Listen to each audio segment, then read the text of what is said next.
Hello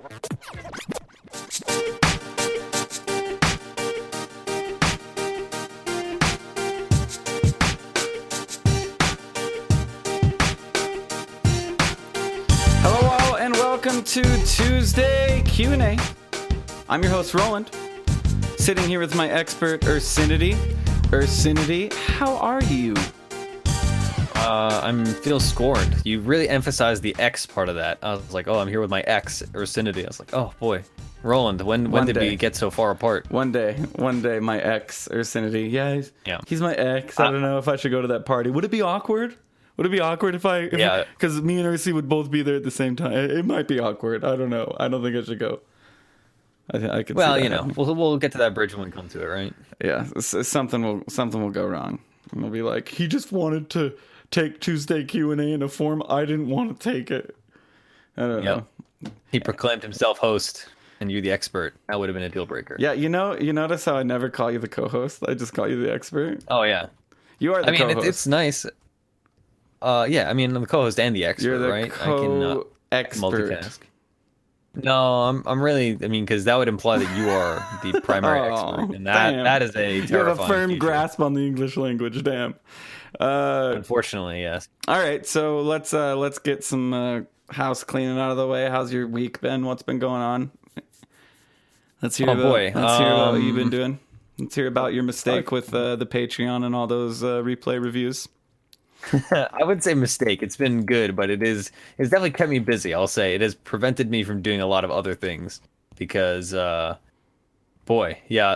fun. And actually, one went up like almost within probably 5 minutes of this recording. One went up for a Venomancer game, which was I thought very productive. On youtube.com/.ptv1. I was honestly not asking for a plug. I wasn't like leading for. I was just wondering. I've never watched one. Are they good? Yeah, they're great. I mean, I'd do one for you if you want to add to the list. No, thanks. Yeah. See, but they're a good time. Back to the discussion of us playing against Purge. Like, that's who I want. I told him I'd pay him $1,000 for a replay review, and he didn't respond to my email. Yeah, well, because he probably thought you were lying, and knowing you're not lying. But still, I don't think you need that. What, man? Okay, we got a lot of questions today. But on one level, I kind of want to. We're only 2 minutes and 30 in. We need to get to know each other. How are we going to keep this relationship strong and flowering if we're going to just pass on?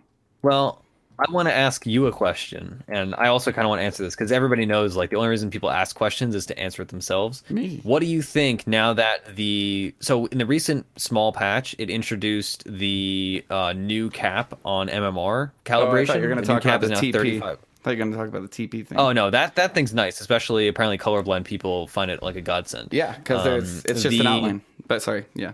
What do I think about the cap being 3,500? Yeah. You want me to just go ahead? Yeah, please, answer the question. I think that I would have placed at like 2,800, probably. Maybe 2,700, had that been the case when I was calibrating. Because it's got to be proportionate, do you think right? That? I do. I don't think so. I don't think I still would have hit 31. Because think about it. Okay, so cancel or fucking purge or good players, Arteezy, recalibrate an account. Are they just going to flood it and so everybody's account is going to get recalibrated straight at 3,500? Everybody? No, dude. They're going to make it. Maybe. I doubt it. I bet they're going to scale it back a little bit. Like... I bet it's still going to take 150 games, in my opinion, to get, well, obviously, it's still going to take that long to get your experience trophy to level 50, your account to level 20 to start ranked. And I think that it's going to scrutinize a lot more, for sure. It's got to. You can't just be churning out a ton of 3,500 accounts, because then it's going to be easier for the boosters to get those 3,500s to 4Ks. You know what I'm saying? Yeah, I think... I'm interested to see how it actually pans out. Obviously, now, like, we're not going to be noticing effects in the immediate, right now. But I think, like, maybe a year from now, we'll notice because there are a lot of bot accounts in 4 to 5K. Yeah. So, and that's the whole point of it, right? Is to fix that. Yeah. Well, yeah, because people aren't going to buy a 3,500 account, which means people are either going to be paying more just because it's going to be more work to make 4K accounts compared to just farming 3.5k accounts. So there's still gonna be people buying accounts and paying for boosting and stuff. Well, but I'm interested to see. It's a lot harder. I mean, also, like, if you can calibrate an account to 40, I think wasn't it like 4650 used to be the cap, something like that. So like, yeah, ballpark. We're talking 1150 MMR that they can no longer just get by being good and calibrating an account. So 1150, if you want, that's what, like 400 or 400 wins. Am I right? No, is my math wrong like there? 4 for every 100, so 40. So that would be like, 1,000 MMR is what, 40 plus 25s, right? I believe I'm correct. Yes. So that's 40 straight wins. So that means they need like 46 straight wins. Not going to happen. Doable, but annoying. Not even. I don't even think Miracle could win from 35. Well, I mean, 46 straight wins. But I don't even think Miracle could do it. I mean, you're not wrong. That I was probably a bit wrong there, but I think 46 wins, like being plus 46, I think any like player that's really good could probably do in 70 games. Easily 70, probably more like 60 games. You could do a plus 46. That's still, if you were like, that's really 60 hours. So that means that's 60 hours to get a 4,500 account. And if that means a 4,500 account for $10 an hour needs to be it's not $600.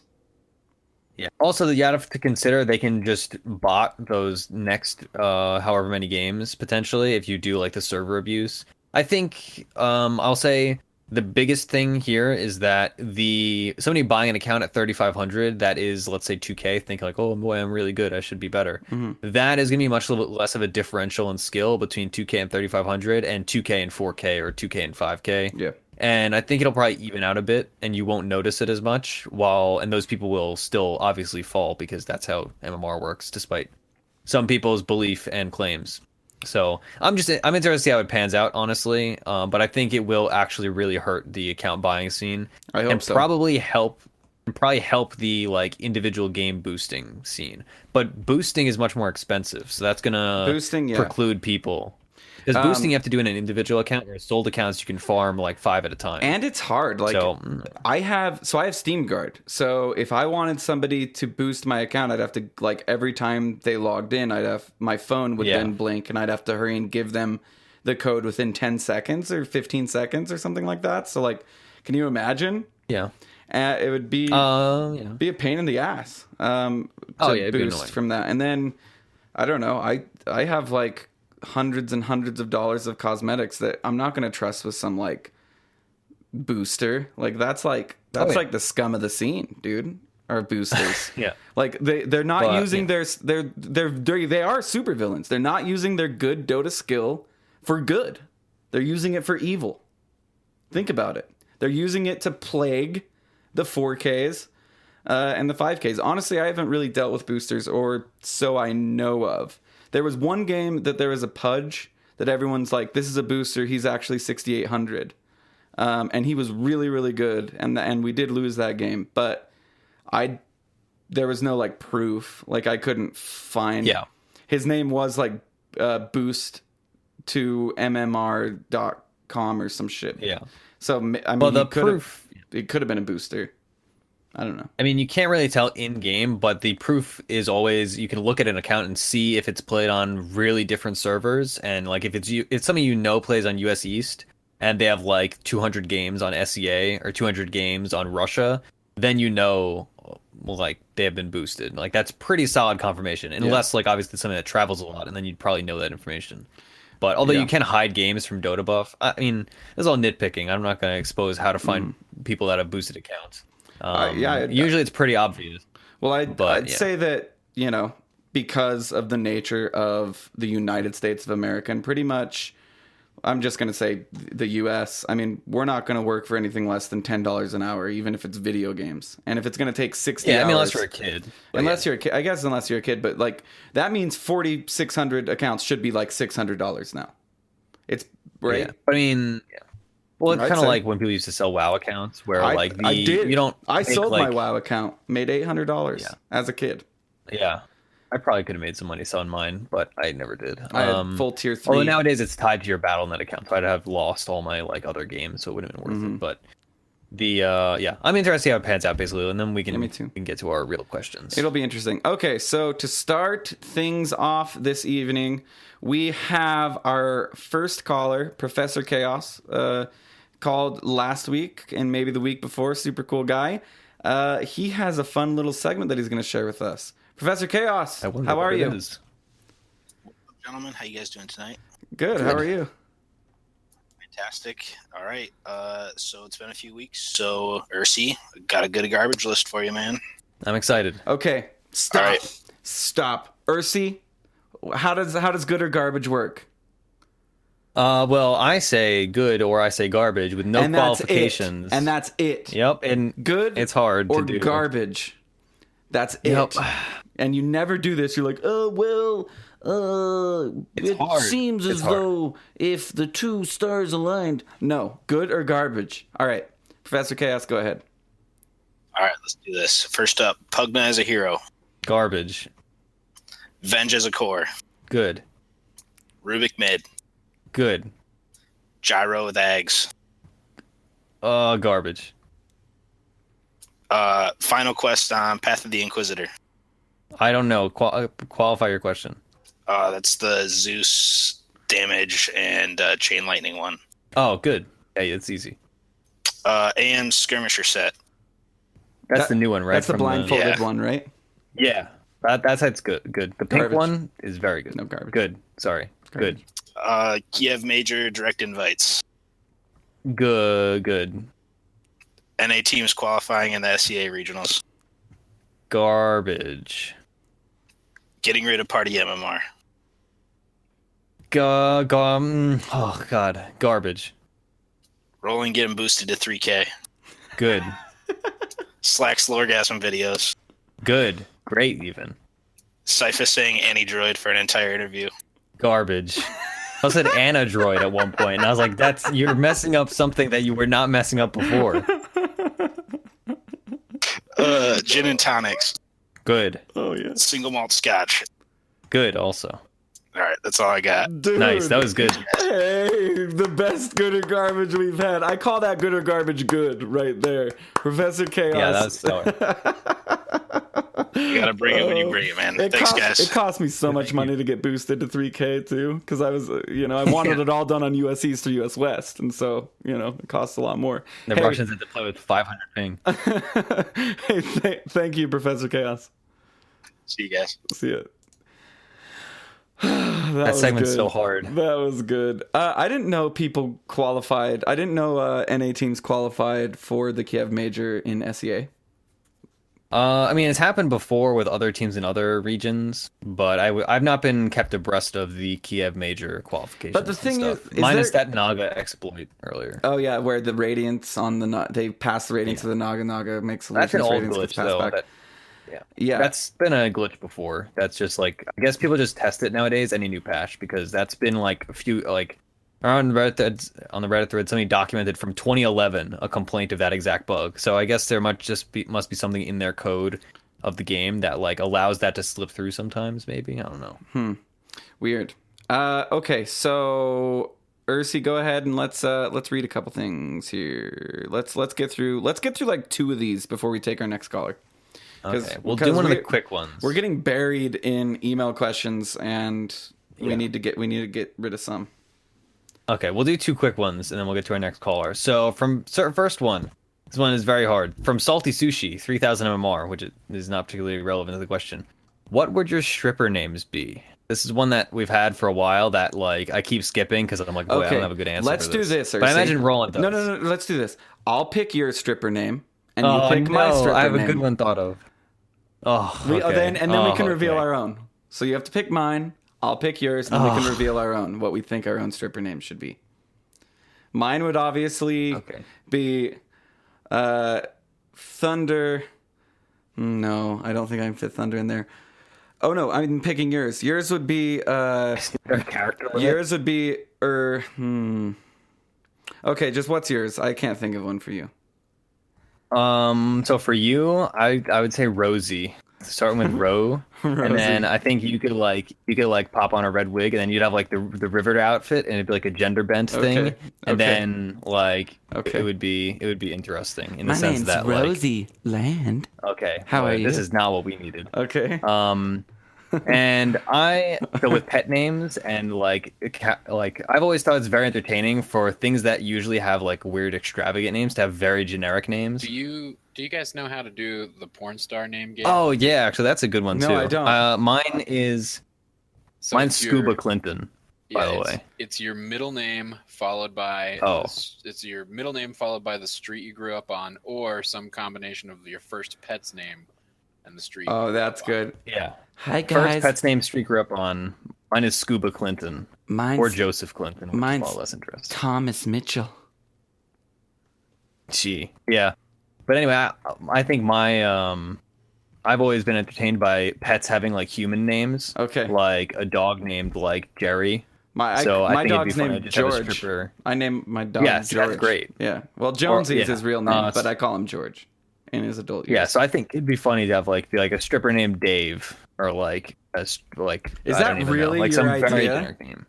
Yeah, sure. I think it's funny. Like it's just one of those things where it's like, well, you expect some like, oh, it's Ginger. Okay, your stripper name would be like Sammy 5K or something like that, or like that's what you came up with after these minutes of talking. Like show it to me, Sammy 5K. And you'd be like, I'm coming over there. And they'd be like, can't you get in some higher heels? I don't know. This one's a tough one. Rolanda. It's a hard question. Rolanda. That's why I've been skipping it for weeks. Yeah, okay. We can get rid of it. Rolanda, right?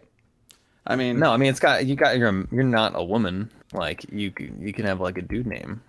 Okay, then it would be Muscle Man Roland. Okay, all right. Let's do another quick one. Okay. From the Oracle, how do you best troll a Dota troll?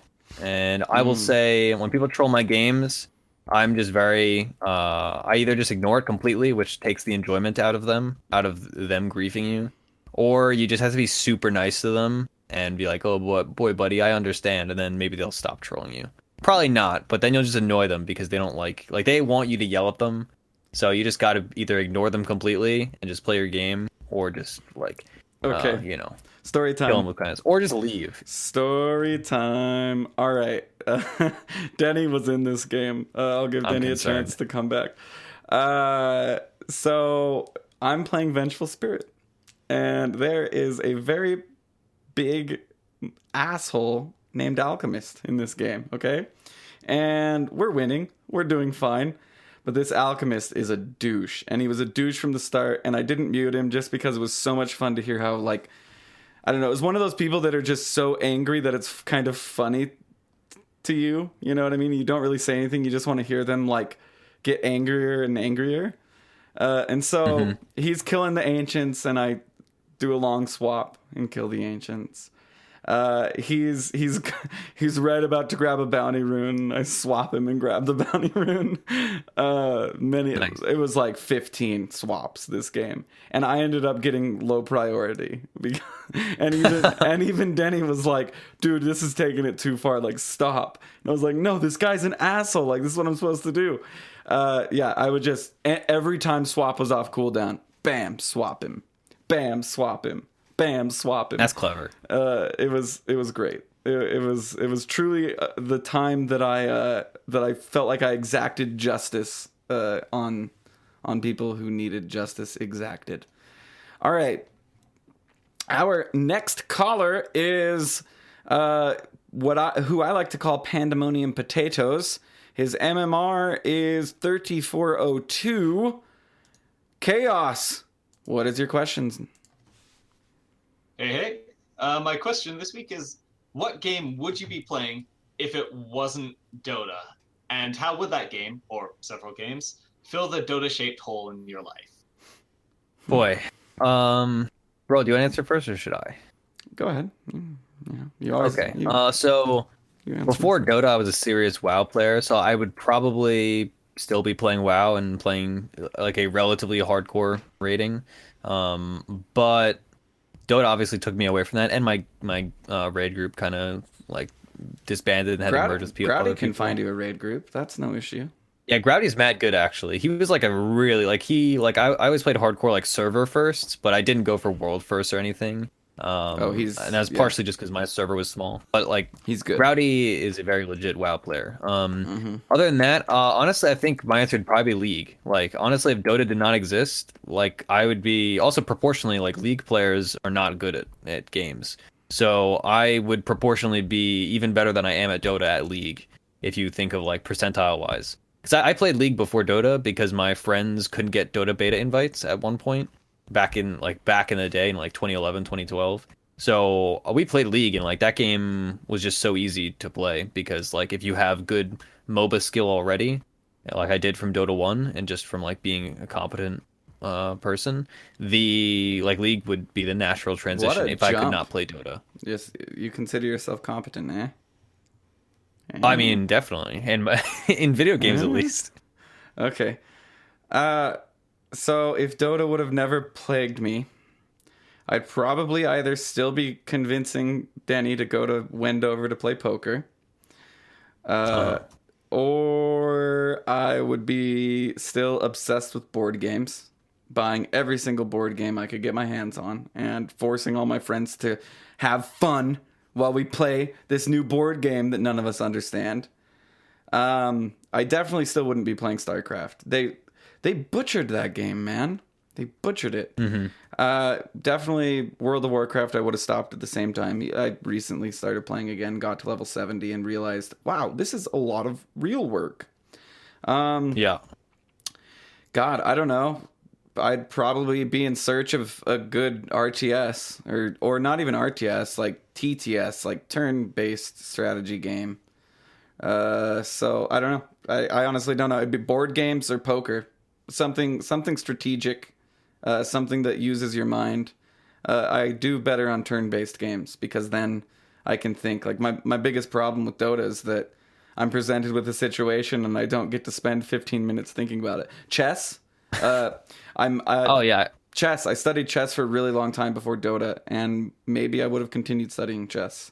I was really big, that's a good answer. really big on chess.com. I was 1800 elo was my chess rating. I think it was 1800 or 2800. It was pretty high at one point. I hit like that's a big leap. No, so I can't remember if you start out at 1400 or 400. I can't remember. Anyway, I think I was getting really good at chess. I think you started at 14, if I recall correctly. Then I like chess. Then I was 2800 elo. So yeah, I really love chess. Chaos. Yeah, I probably would have invested more time in chess too. Yeah, I love it. We should play sometime. But not dude, now. You'd wreck me. I don't know. I enjoyed chess like I enjoyed StarCraft in that I enjoyed watching good people play it and like studying it from like a sense, but I was terrible at actually playing the game. Do you know what or not terrible, I'm a competent chess player. Do you know what a fianchetto is? No. I have a terrible memory. That's the other thing that hurts. Like I used to play guitar for a long time, but I stopped playing because like I have a terrible memory for stuff like chess moves. That was like my opening every single game for some reason. It's like an E7 or like a B7 or well, if you're on black, or B3. Anyway, what game will you be playing, Chaos? Well, I'm a big fan of Paradox grand strategy games like Europa Universalis, Crusader Kings, Stellaris, and stuff like that. So I think that kind of fits the Dota-shaped hole in my life by being a game with a really brutal barrier to entry and just being really complex, but also having a lot of opportunity to do kind of building things, do a lot of different weird approaches to things, and also having some chance to do some creativity stuff on the side. And I also kind of enjoy racing games or some manager games. I've been playing some Motorsport Manager lately. So probably a mix of grand strategy and a couple of little side things. But I think one aspect that really ties it up, that really connects it to Dota, I should say, is I've really been enjoying multiplayer in these games. Just being able to sort of hang out and chat with people while playing these games with them. So I think that's one thing that Dota has permanently changed about the way that I like to game. Yeah, I suck at those games. I'll be honest. I like Civ and those kind of games, but boy, I am terrible at them. Yeah. No, I was gonna make a clarification, but really there is none. I'm just bad at them. Yeah, I like playing against other people. I like one-on-one. I like to test my brain versus someone else's brain. You know what I mean? I always play PvE. But man, it's because I play Dota. That's my thing. Like, that's why I like chess. That's why I like poker. That's why I liked board games. I guess board games was usually me versus Denny. I'll be honest. Like, we would have our group of friends, but it would always be me versus Denny because Denny's good at those type of things, and Denny would usually win. Denny's smart. For a long time, Denny used to beat me at chess, and then I started beating Denny at chess, and then he most recently beat me. Denny right now was the last to beat me at chess, was Denny. But anyway, Chaos, thank you so much for your question, sir. That's really interesting too. That you like the one-on-one, because I always found that was the thing I liked the least about a bunch of games. So with StarCraft, I always like playing with my friends and doing 3v3s and stuff. Oh, I hated it. So it's kind of interesting the different things we're aiming for in the same game. You thought I'd decline a lot now. Go back to StarCraft, where it'd be like, dude, it'll be fun. We'll do a 4v4, and it's like, why do I care about my 4v4 rank, dude? Like, it's all about solo or 1v1 rank or whatever it was called, matchmaking. Whatever. I'm with Chaos. Yeah. I hate 1v1. Dude, That's the worst part. That is like, my brain is stronger than your brain, sir. Like, that's a fun moment. What? Although I do like 1v1s in Dota, like mid-wise. No like memes intended. I do like playing mid solely for the 1v1 aspect of being like, wow, I mean, now it's not like that because there's rotations every 2 seconds. But I do like the pure mechanical, be like, okay, this is just a one player versus one player for the moment. Mm-hmm. And then anyway. I was always scared of individual responsibility, which is, I think, why I started off with support first. And then I was like, actually, I really enjoy this. And it does have responsibilities. It does. Yeah. Anyways, I'm taking your time now. You are, and we are going to demand it back sometime in the future. Thank you for coming on, Chaos. All right, thank you. Okay, that's interesting. That you like lame games and I like cool games. But let's go ahead and read some of these. Kids these days. Don't call me. Okay, yeah. Let's see. Next question. No. What? I hate kid. I hate kid and I hate fam. I hate it. Oh man, fam is terrible. Kid is like a bad habit. Listen but up. Kids these days you're just a fucking Dota kid. And it's like, okay. What the? You're taking it out of context. I'm using like the idiom or the proverb or whatever the correct English term is. Kids these days. It's like I'm okay it's with not kids these days. People... I'm okay with kids these days. I'm okay with that. Like, kids these days. I only say kid if I'm like talking derogatorily about somebody, and I don't do that to you, Roland. I hate that where it's like, listen up, kid. You need to know how to play Dota. And it's like, it's just an immature. And then fam, okay, fam, we're gonna win this game. Makes me want to blow my brains out. That's when like I just grab a gun and I'm just like, all right, Russian roulette. Every time somebody says fam, I will say there are like a certain subset or a certain group of words that I hear. Well, usually pronouns that I hear, and I just think like, okay, I've lost a significant amount of like linguistic respect for this person. And if you use too many of them, I just discount you entirely. And fam is on that list. If you use cuck ever, cuck. I don't even know anybody who uses cuck. I don't even know. Well, thank God. They're just gone. They would just be gone instantly if they said cuck. Yeah. There's a lot of things like that. I don't know what it means, but I hate it. That's it. Yeah. But yeah, so fam is in my subset of being like, boy, agreed. This is just like Hella? I immediately know you and I did not mesh. I hate hella. Hella's all right. Hella was a thing of my generation, like at school. Whoa, dude, that's hella cool. Yeah, it's a Western thing. Hate it as well. Okay, let's read some things. Okay, Cam Handley said, also got a question for the Q&A show. Why do pros retire from Dota? Is there actually a gaming prime? Are there injuries in Dota? I will say, I think a large part of it, there is like a pure like reaction time thing that we notice in older players. I say I did not specifically. There are elements of course, like physical injury from prolonged use of very specific things. We don't have Caitlin McGee on the show, although we did before. She would be able to talk about this at length. But if you take proper care of yourself, that's not an issue. So maybe in the future, we will see more older Dota players, just like nowadays we see older baseball players compared to before, because like physical therapy and awareness is higher. So maybe. Also, I think like when people get older, they kind of move to other fields, within esports even, or just in general, and they move to things like casting or things like administration, like PPD, owning EG, or whatever, CEO of EG, whatever technical term is. So I think there's a mix of things that lead to it. I feel like I would say slower. the prime is You get slower with age. Yeah.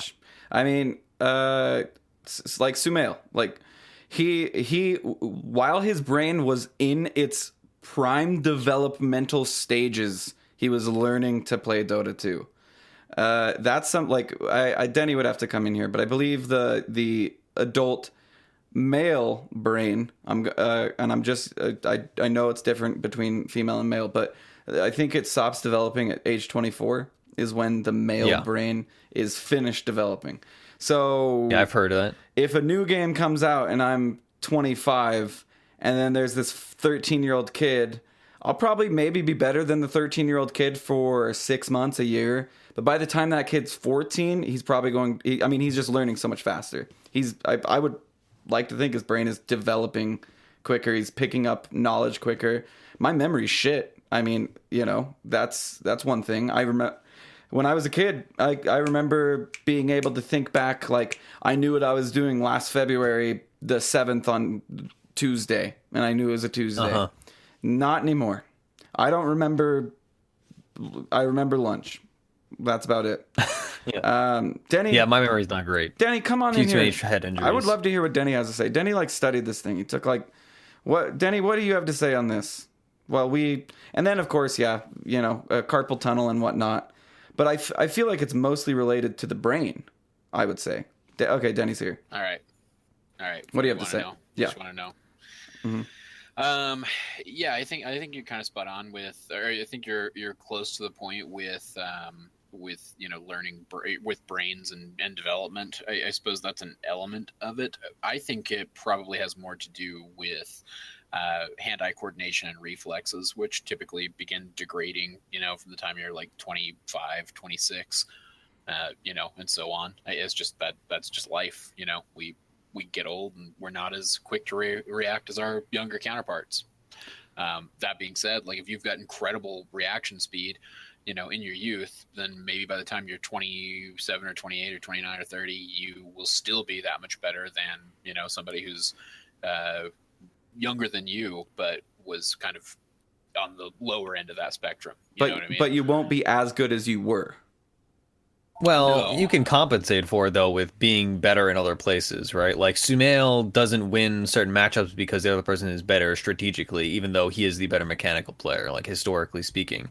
Similarly, like we always talk about in Dota, you have two 4K MMR players. To extrapolate this to a lower MMR. You have two 4K players, and one is 4K because he's really good mechanically, and he plays, whatever hero over and over again. And then you have one that's 4K because he sucks mechanically, but he's really good strategically. So I think you'd see maybe older players are going to skew to being better strategy-wise and worse. Like, they'll be better playmakers, better at those kind of things. And then younger players have different expertise, I suppose. Also, this is just for Dota. Like, other esports would be different. Like, CSGO is much more, like hyper reaction-based. That's going to skew younger versus, like, I don't know what competitive game skews like way old. I would argue that Chess. Dota probably affords maybe the longer lifespan for like an esports career than other esports, just because of that very element of strategy that's involved, where you can actually take a little bit of time to think, and you can actually take a little bit of time to coordinate what your next move is going to be with your team, and communication is such a huge element of it. But yeah, I mean, as far as like from the pure, like the only thing that you're really talking about there is the pure physical side of things, like the pure biological side of things. And the just fact of the matter is, when you get to a certain age, that biology starts working against you. You've already tick to the top, and you're starting to down. Yeah, I mean it's gradual. It's Sure. not that fast. But look at why don't we? You can look at traditional sports for all of that just as well. Like, why don't we see 45 or 50-year-old guys playing in the NBA, or playing in Major League Baseball, or playing in the NFL? It's because Or Their it's like, bodies wow, are- Brett Favre played until he was 40 some odd years old. That's crazy. That just means he was exceptional and then turned into. I don't know much about it. So, anyway, thank you, Denny. I knew you'd have some insight on that. Okay, do you want to read one more and then we'll take our next caller? Sure. Let's just keep going. From Kruger, 4009 MMR. Actually, I'm not gonna answer this question because I won't. Let's do it anyway. Okay. What have you thought about supports for bad first picks? What are your top 5 good and bad first picks? I actually want to pull up my chart here. I did put some thought into this. This was a while ago though. I know. That's why I'm answering it now. Crystal Maiden I'm gonna say Crystal Maiden, and I'm gonna say Ogre Mage. And the reason for Ogre Mage is you can get too many melee. And sometimes Ogre Mage isn't what you need.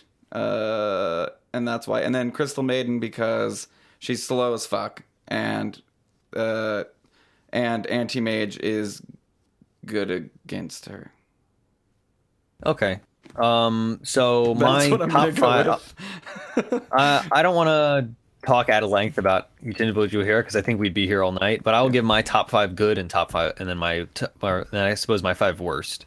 So my top 5 best first pickable supports, I would say, would be Rubik number 1, 1000%. Rubik's definitely number 1. The number 2 would probably be right now. Shadow Demon is honestly very first pickable. Bane would also be up there. I would actually put Ogre on that list as probably 4 or 5. And Witch Doctor is also up there in 4 or 5. Of course, these like fluctuate from patch to patch. Venge also, maybe Venge would be 5 instead of one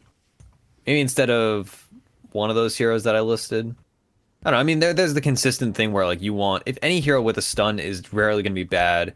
The heroes that are bad first picks, I would say, I wouldn't put CM on the list of the bottom 5, but she's not great at first picking. Bottom 5, I'd probably say Skyrath, Pugna, those types, I guess. Skyrath's okay. Pugna, definitely. Pugna, I hate him. He's awful. Ancient Apparition would definitely be one of the bottom 5. Mm-hmm. He's niche. Lena would be one of the bottom 5s.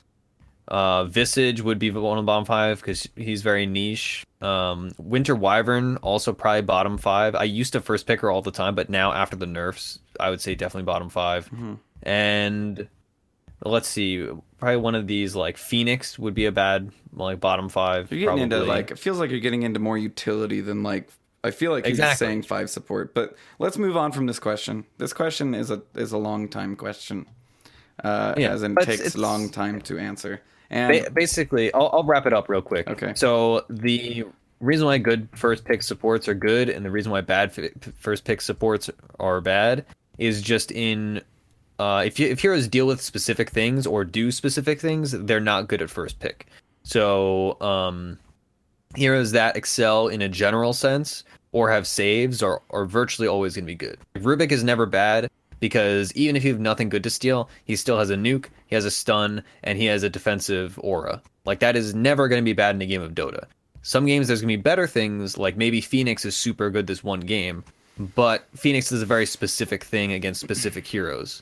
So that's in a pinch, if you're picking a hero first and you're picking a support, you don't want to pick a niche hero, you want to pick a hero that does basic stuff. Broad. That's why Lion's great, right? Mm-hmm. Yep, awesome. Okay, so our next caller is Tanaden, MMR 850. Tanaden, what is your question? Hello, Tanaden, my old friend. Hey, sorry. That's I have to apologize first off. What's up, fam? Oh. Okay, move on. Keep it moving. So, regardless of what heroes you guys are playing or whoever you're matched up against, when you're just in a funk and you keep making bad plays or tilting, what's like some simple phrases or short reminders you have for yourself to get your game back on point? Like for Roland, quit doing all that crazy hero shit. Yeah. Mine is last night. So last night, this would be Sunday night. I had a game of Skyrath Mage that was literally the worst game of Dota 2 I've ever played in my life. I was feeding so hard, and I just had to bury my hands or bury my face in my hands and just say, "You're okay. You're okay, and everything's gonna be okay."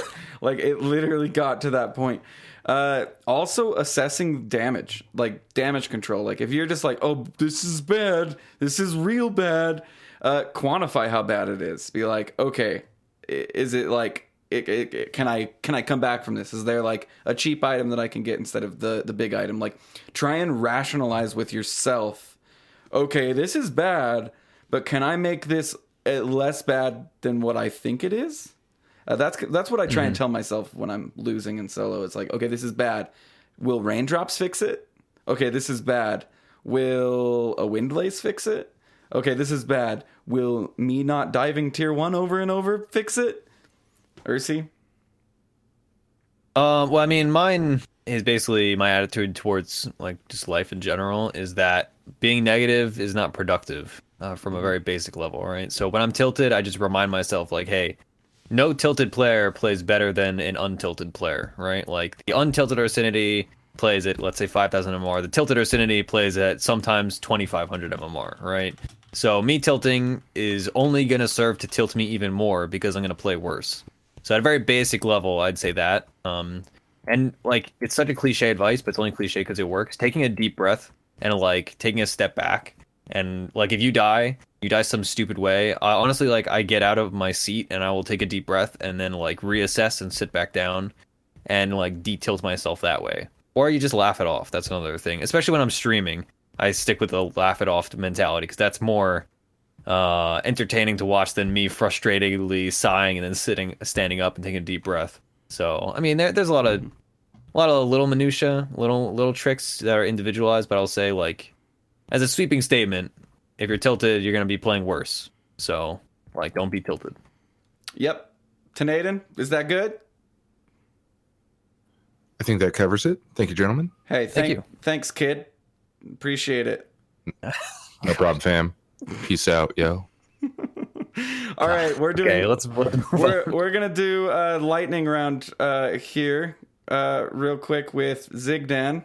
Zigdan is a 1814 player, and we are going to lightning round your question here. This is going to be the first time we ever do this. Zigdan, how are you? Let's go. Hurry.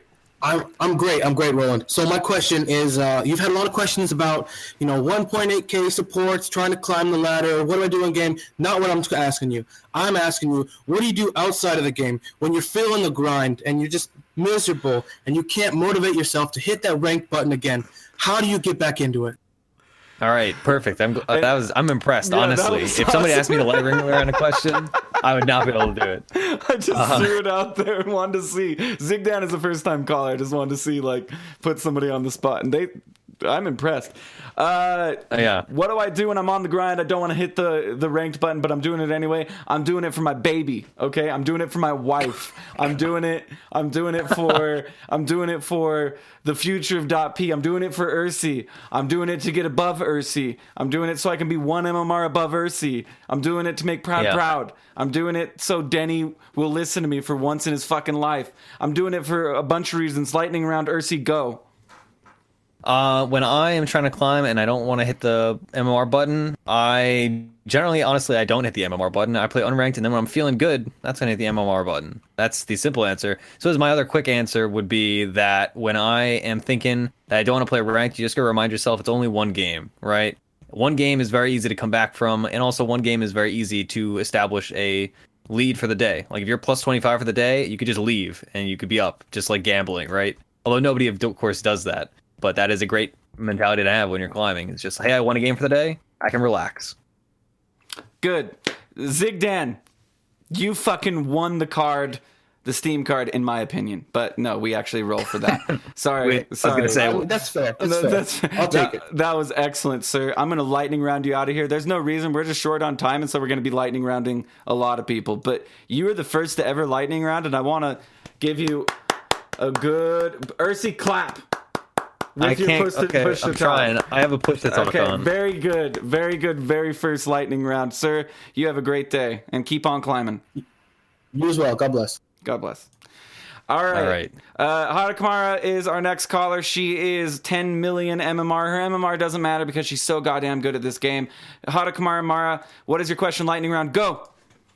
Hello. So when I am a 5-stack or Battle Cup team, it's very quiet. How do I communicate? What do they want to know? What matters? Okay, go. Okay. Go, productive go, comms. go. Productive comms. Don't lightning round your comms when you're in 5-stack. Take comms very gradually and productively. Don't, like, if you're tilting, if anybody else is tilting, de-tilt them, or if you're tilting, keep yourself muted. It's very cathartic to say mean things about your friends, but not tell them that, and do it off mic. So do that. I do it 5-stack all the time. comms. Like right now, I'm muting myself. comms. Fucking hate Ursi. Unmuted myself. Yeah. It was great. Oh man, yeah. Old Hakuna Marana streams were just me flaming my teammates for like 3 hours at a time, and then them not knowing until they watched the VOD and they were like, "Hey man, Sam's really mean." But yeah, so don't tilt each other.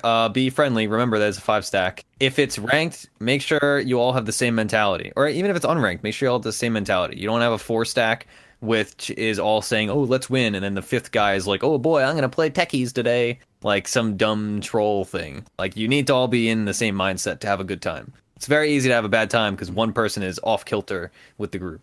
Okay, Mara, first you just gotta mute Nameless Noob. He's toxic in game and he doesn't help anything. So I know that you're kind of getting to that. You just didn't want to say his name right off the bat. I understand that. No, Nameless Noob's awesome. I'm joking. I like Nameless Noob a ton. Ursi kind of said it all. When people are being toxic, even if they're your friends, I know that when I've played on teams in 82L, I have muted people for a time. Like, say I'm told something that just like is gonna, and I want to say something back, I'll just mute them for 5 minutes. They won't know. They'll just think that I'm like ignoring them and that I'm a little pissed. Really, I'm just muting them and calming myself down, especially when it's with people you know. Because people you know can get under your skin a lot more than people you don't know, in my opinion, because you have developed that relationship with them. Would you agree? Yeah. Like, but I meant more. Yeah, like I think you're pretty good with toxicity, but I'm trying to understand like what information is important to relay to your team. I kind of default to just pinning out items. Oh, okay. And stuff. Important information to relay would be like, hey guys, we need a ghost scepter. I have found out that I am dying to magic damage. We need a ghost scepter. Or not a ghost scepter, sorry, pipe of insight. For some reason, the greens on them always mix up in my mind. Like, hey guys, we need a pipe of insight. Hey, I can't TP. Alt click your TP. That's one thing that I do. Like, you should always do, in my opinion. Like, I cannot be there. Like, basically, if you just alt click your TP, you don't even need to say anything.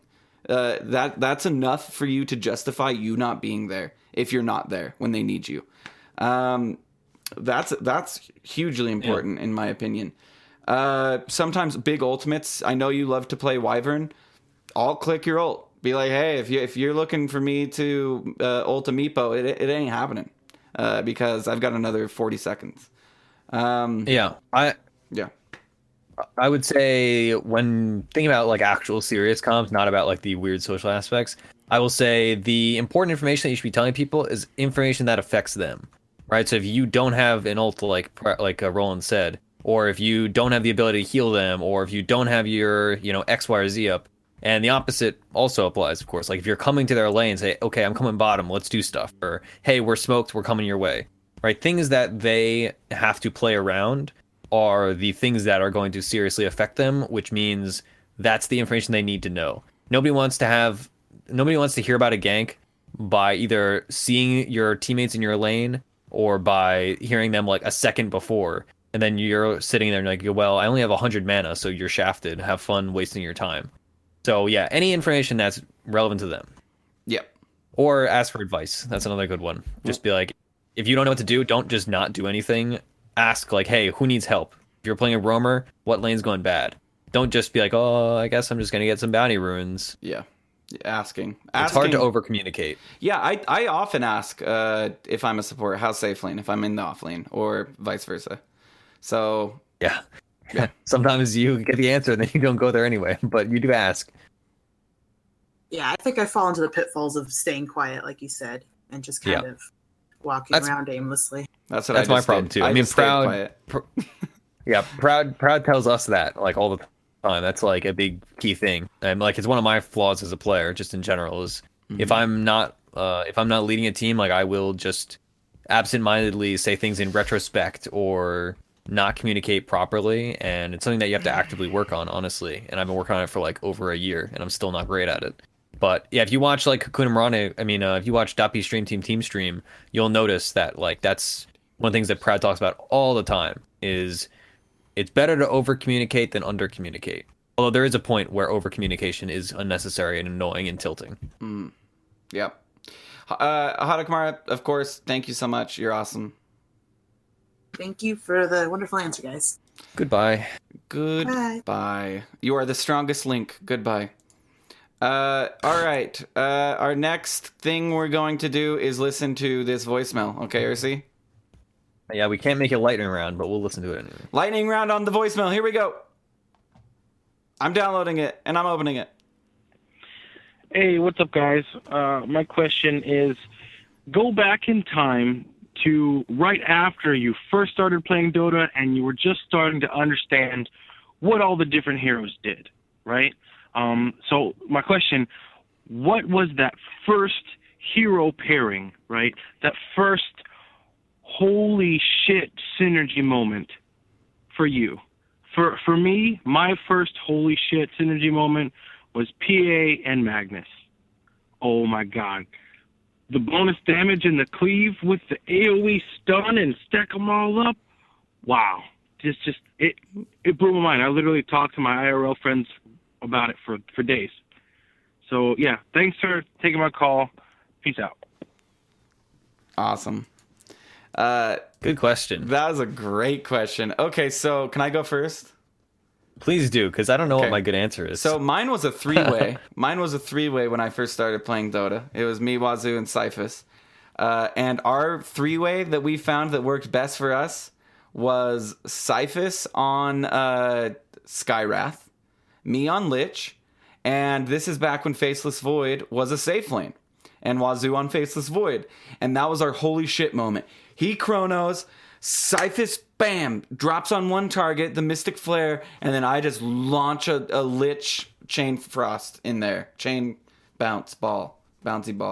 And that was our holy shit, unbeatable, you can't stop it, easy. That was ours. Yeah. And we did it many games.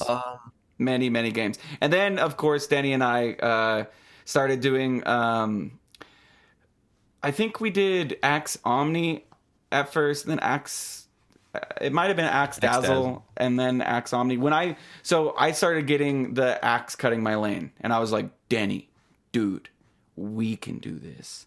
And then we did, and then Danny got 2K before me from Coddle Bristleback. That's another holy shit one that we found. That was specifically when Coddle got the when he gives you mana, it reduces cooldown by however that level is. So I could like double quill. You know what I'm talking about? Like Coddle would give mana, I'd like quill. That we gained a bunch of MMR that way. So yeah, I remember that. I listened to the show back then. It was fun. So I don't know because I've been playing Dota for so long. I honestly cannot remember the first combo that I ran, but I will say one of the combos that came to mind was me and the old mid player for Kumarana. We would play a really bad comp, honestly, but it was super fun and it worked out because we were both Accelerator heroes. But I would play safe lane Kunkka or support Kunkka, and then he would play Exort Invoker. And we would do X-Mark, Torrent, Boat, Sunstrike. And oh man, that was so much fun. You just eliminate anybody right away, right quick. It was so fun. That was such a good time. Another big one that was classic that I actually used to play with my real life friends all the time, which is back like years ago. So I guess this is the closest I can get to a first Dota moment, was playing just all global drafts. Things like Spectre Zeus. I remember playing Spectre Zeus a lot. Like that was super fun.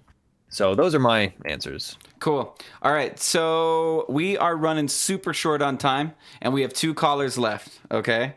So what I'm going to do, both the callers are in here. They can hear me, but they can't talk back. We are going to lightning round with both of you. Okay, we have. Please don't do that. Yep, we're going to. Please don't do that. We have Kuma Mizu. MMR is climbing. His MMR is climbing. Then we have Gabe Gonzo, MMR 2100. First and foremost, we're going to unmute both of you, and we're going to first get Gabe Gonzo's. Gabe Gonzo, go. What's your question? Question. I'm doing a bunch of evaluations on past matches, Battle Cup, things of that nature with me and my team. I'm looking for any nuances of how I can be better.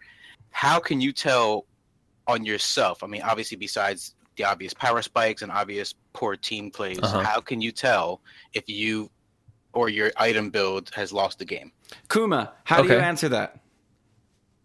Oh, don't do it.